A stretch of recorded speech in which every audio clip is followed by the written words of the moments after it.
前回の動画でロックオンシステムを予告していましたが、実装に入る前にコードの整理が必要になってきました。現状、プレイヤーコントローラーとエネミーコントローラーが似たような処理を別々に持っていて、このまま進めると管理が地獄、バグも量産されます。そこで今回は共通処理をキャラコントローラーにまとめて継承して、保守しやすい設計にリファクタリングします。アクションゲーム制作リファクタリング編。まず現状、プレイヤーとエネミーが似たコードを持っています。共通化されていないコードは修正時に2箇所修正、片方忘れてバグ発生みたいな事故を引き起こします。そこで新しくキャラコントローラーを作ります。ここにキャラ共通の処理をまとめます。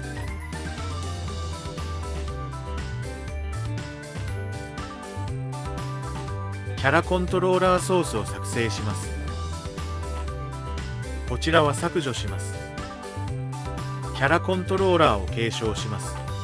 キャラコントローラーを継承します。アニメーターを削除します。アニメーターを削除します。アニメーターを移動します。この箇所を削除します。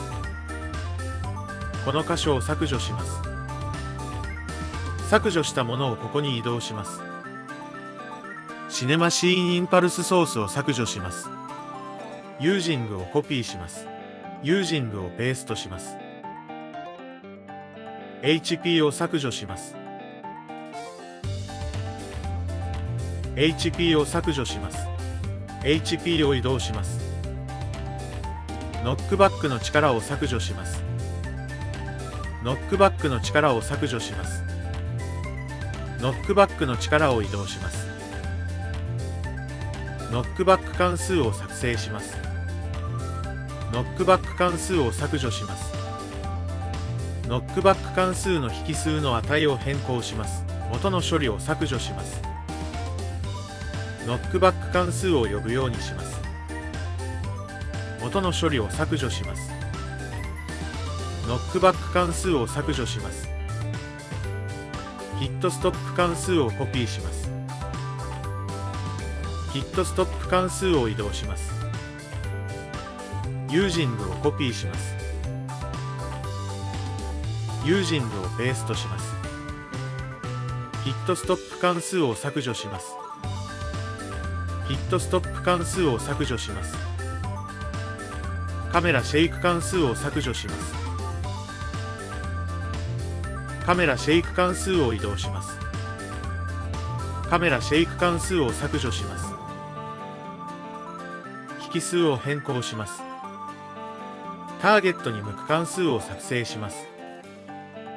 ターゲットターン関数を呼びます。ターゲットターン関数を呼びます。HP はダメージテキストを削除します。HP はダメージテキストを削除します。HP はダメージテキストを移動します。HP Max イズアタックを削除します。HP Max イズアタックを削除します。HP Max イズアタックを移動します。HP バー関数を作成します。クリエイト HP バー関数を呼びます。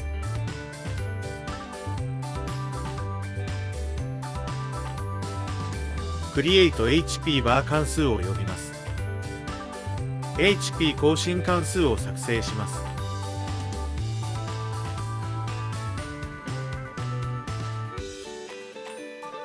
HP バーアップデート関数を呼びます。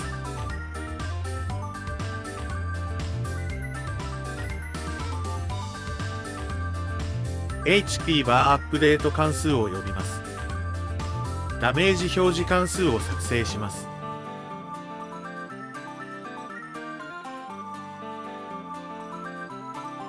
ダメージビュー関数を呼びます。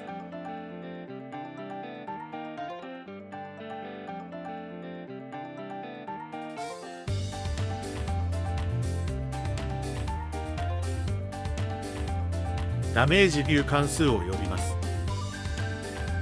ダメージエフェクト再生を作成します。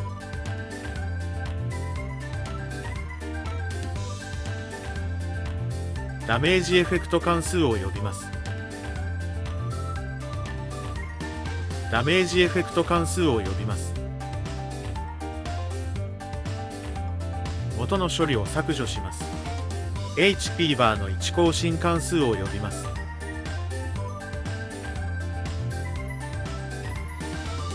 HP バーフィクストアップデート関数を呼びます。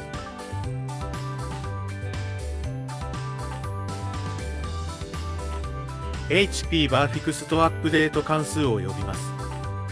変数名をエネミーと揃えます。キャンセレーショントークンソースを削除します。キャンセレーショントークンソースを削除します。キャンセレーショントークンソースを移動します。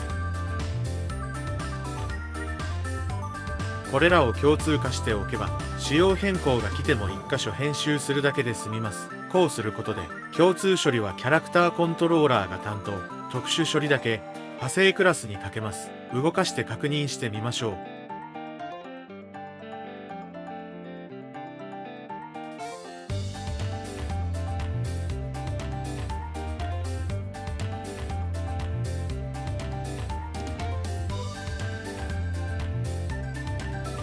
プレイヤーも敵も共通処理で正しく動作していますね。